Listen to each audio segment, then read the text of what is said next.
नमस्कार दोस्तों, PW only IAS पर एक बार फिर से आपका बहुत बहुत स्वागत है। एक बात तो देखो यहाँ पर लागू होती दिखाई दे रही है कि जो जितना बड़ा उतने ही बड़े उसके चर्चे।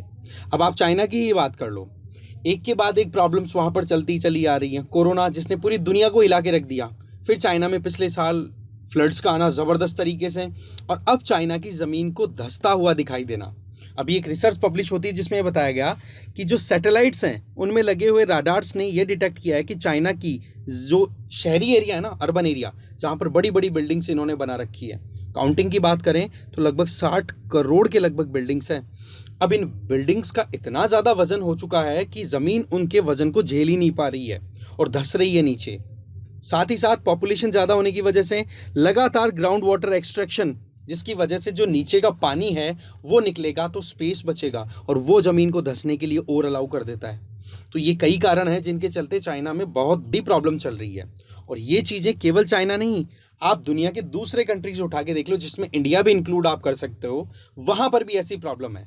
क्योंकि पॉपुलेशन बढ़ेगी तो सीधी बात है अर्बनाइजेशन बढ़ने का स्कोप रहेगा, और अर्बनाइजेशन के चलते आप देख सकते हो कि पॉपुलेशन कॉन्सेंट्रेशन होगा कुछ गिनी चुनी जगहों पर, और वहाँ से फिर दबाव बनने के चलते ये सिंकिंग देखी जा सकती है। जिसमें यहाँ तक बताया गया है कि आने वाले 100 सालों में चाइना के ऊपर तो इतना खतरा है कि इसकी टोटल ज़मीन का लगभग 25% जो हिस्सा है वो तो सी लेवल से नीचे जा सकता है। तो ये चीज़ें एक तरफ तो कोस्टल एरिया को सबमर्ज करने की तरफ ले जाएंगी, पूरा लबालब हो जाएगा कोस्टल एरिया। वहीं दूसरी तरफ अगर पानी की बरसात, मतलब बरसात का जो पानी अगर इकट्ठा हो गया तो आप मोटा मोटा देख सकते हो कि पूरा एरिया एक, कहते हैं ना, सिंक होल की तरह बन जाएगा। एक पानी कहीं निकास के लिए नहीं निकल पाएगा। सीधी बात है, एक अगर खड्डा कहीं पे बनेगा तो डेफिनेटली ये प्रॉब्लम हो सकती है। अब चाइना में ये जो सिंकिंग हो रही है इसको 2 कैटेगरीज में डिवाइड कर रखा है। एक तो मॉडरेट में, जिसमें हर साल 3 mm के लगभग ज़मीन धंस रही है, और इस 3 mm वाली कैटेगरी के अंदर चाइना की लगभग 29% पॉपुलेशन आ जाती है। अब आप देख सकते हो कितना बड़ा हिस्सा चाइना का खतरे में है। वहीं दूसरी तरफ आप देख सकते हो कि 10 mm एक साल के अंदर धंस रही है ज़मीन। इतना, इसको अगर हम कंसिडर करें तो चाइना की टोटल जो अर्बन एरिया है उसमें 16% एरिया इस कैटेगरी में आता है। तो ये चीज़ें क्या शो कर रही हैं कि लगातार अर्बनाइजेशन चाइना के लिए बहुत बड़ी सरदर्दी बन गई है। और इनमें मेन जो हॉटस्पॉट्स हैं उनमें बीजिंग वहाँ की कैपिटल सिटी और तियानजिन ये बहुत ज़्यादा हाईलाइटेड है। साथ ही साथ जो शंघाई वहाँ की कैपिटल, आप कह सकते हो फाइनेंस कैपिटल, ठीक है, जैसे हमारी मुंबई है ना, एग्जैक्टली वैसे ही, वो लगातार सी लेवल की वजह से खतरे में है। अब यहाँ पर चाइना की गवर्नमेंट की तरफ से देखो एफर्ट्स तो किए गए हैं। जैसे हम बात करें यहाँ पर, उन्होंने अपनी तरफ से बजट्स भी एलोकेट किए हैं, कुछ लॉज भी बनाए हैं। बट प्रॉब्लम क्या आ रही है कि जो शंघाई जैसी बड़ी सिटीज़ है ना, उन पर तो देखो बड़ा अच्छे से ध्यान दे लिया, क्योंकि भाई यहाँ पर मैन्युफैक्चरिंग का भी बहुत बड़ा हब है, फाइनेंस कैपिटल भी है चाइना की, तो इसको तो बचा लिया। बट जो बची हुई दूसरी सिटीज़ है ना, उनको एक स्टेप चाइल्ड का ट्रीटमेंट मिल रहा है, एक सौतेले बच्चे की तरह उनको ट्रीटमेंट दिया जा रहा है। जबकि देखा जाए तो ज़मीनी एरिया की, जैसे जैसे आप कोस्टल एरिया से हिंटरलैंड की तरफ जाओगे तो वहाँ पर ज़्यादा चाइनीज़ सिटीज़ जो हैं इस क्राइसिस का सामना कर रही हैं। तो कुल मिलाकर के देखा जाए तो 82 सिटीज़ हैं जिनमें अभी ये स्टडी की गई है, जहाँ पर लगभग 700 मिलियन लोग रहते हैं। तो आप समझ सकते हो कि क्राइसिस कोई छोटा मोटा नहीं है। कारण क्या है? सबसे पहला तो इंफ्रास्ट्रक्चरल डेवलपमेंट। इतनी ज़्यादा ऊंची ऊंची बिल्डिंगें बना रखी हैं, 60 करोड़, कोई काउंटिंग में कम नहीं होता, 600 मिलियन बिल्डिंग्स, वो भी ऊंची ऊंची। अब उनका वजन होगा तो डेफिनेटली वो तो नीचे जाने की टेंडेंसी रखेगी। दूसरा, ज़्यादा पॉपुलेशन होने के चलते आप क्या कर रहे हो, ग्राउंड रिसोर्सेज को एक्सट्रैक्ट कर रहे हो। जैसे कि पानी आपने निकाल लिया तो नीचे ये पानी भी तो कहीं ना कहीं लोड को बियर करने का काम कर रहा है। अब पानी अगर कम हुआ तो ज़मीन नीचे बैठेगी, सूख गई तो। इसी तरीके से आपने अगर पेट्रोलियम्स को निकाल लिया नीचे से तो वो भी नीचे जाने की टेंडेंसी क्रिएट करेगा। तो कुल मिलाकर के ये एक और सोने पे सुहागे वाली बात हो गई। अब आ जाओ टेक्टोनिक्स की बात करें, प्लेट टेक्टोनिक्स की। अब हमें पता है कि पूरा का पूरा क्रस्ट या लिथोस्फेयर डिफरेंट प्लेट्स या फिर डिफरेंट सेगमेंट्स में टूटा हुआ है, और वो मूव करता रहता है, स्टेबल तो है नहीं। तो उसके चलते भी अर्थक्वेक्स आते रहते हैं, लैंड सब्सिडेंस होती रहती है। और साथ ही साथ क्लाइमेट चेंज के चलते ये जो आइस मेल्ट हो रही है ना, इसकी वजह से भी लैंड में मूवमेंट देखा जा सकता है। कारण कि एक तरफ तो आइस मेल्टिंग की वजह से ये ज़मीन हल्की होगी तो ऊपर उठेगी, और पास वाली ज़मीन एक तरीके से रिलेटिवली नीचे रहेगी, तो ये भी एक प्रॉब्लम क्रिएट कर सकती है।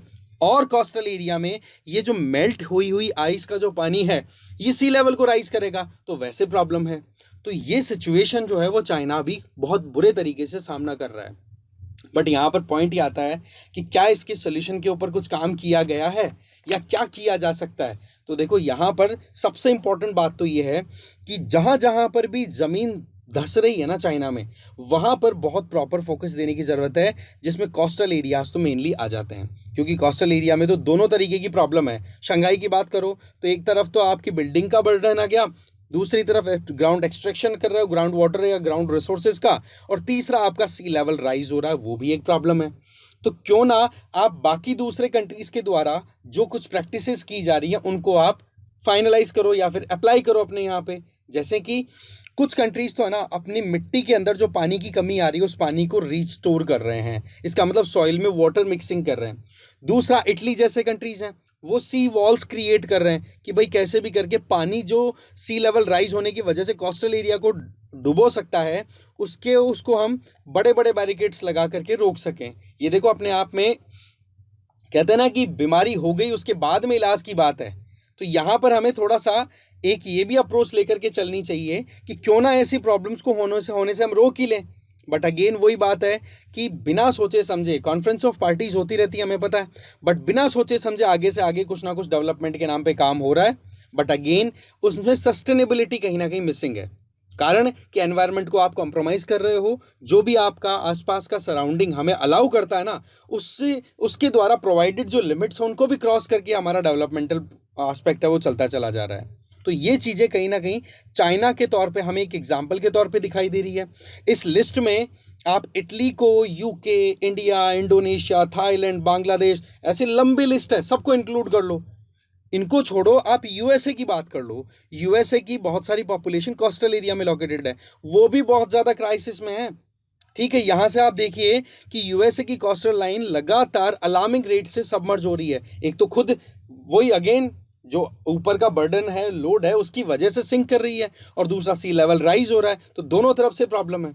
और अगर बरसात ढंग की आ गई ना तो पानी के निकालने की व्यवस्था तक भी नहीं मिलेगी। एक तरीके से दुबई जिस तरीके से अभी सर्वाइव करने के लिए क्राइसिस का सामना कर रहा है, या फिर हम कहें कि जब से फ्लड्स आई है तब से परेशानी हो रही है, क्योंकि वहाँ पर ड्राईलैंड एरिया के अकॉर्डिंग उन्होंने डेवलपमेंट किया था, बट वहाँ पर तो गजब की बरसात हो गई, 1.5 साल की बरसात सिर्फ 1 घंटे के अंदर हो गई। तो वो चीज़ें अपने आप में अनप्रेसिडेंटेड है, बिना सोची हुई है।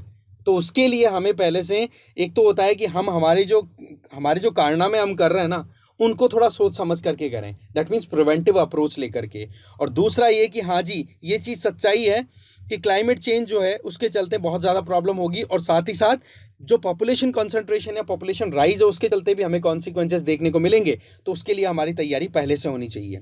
ठीक है, अब आप देखो आगे आपके लिए इंपॉर्टेंट एक ये क्वेश्चन आ जाता है। इस क्वेश्चन का आंसर आपको कमेंट बॉक्स में दे देना है। इस क्वेश्चन को सोच समझ करके देना, हो सकता है इसमें आप उलझ जाओ। ऐसे क्वेश्चन यूपीएससी कई बार ट्रिक्स पे खेल जाती है, जैसे कि which one of the following is not a cause of depletion in ground water.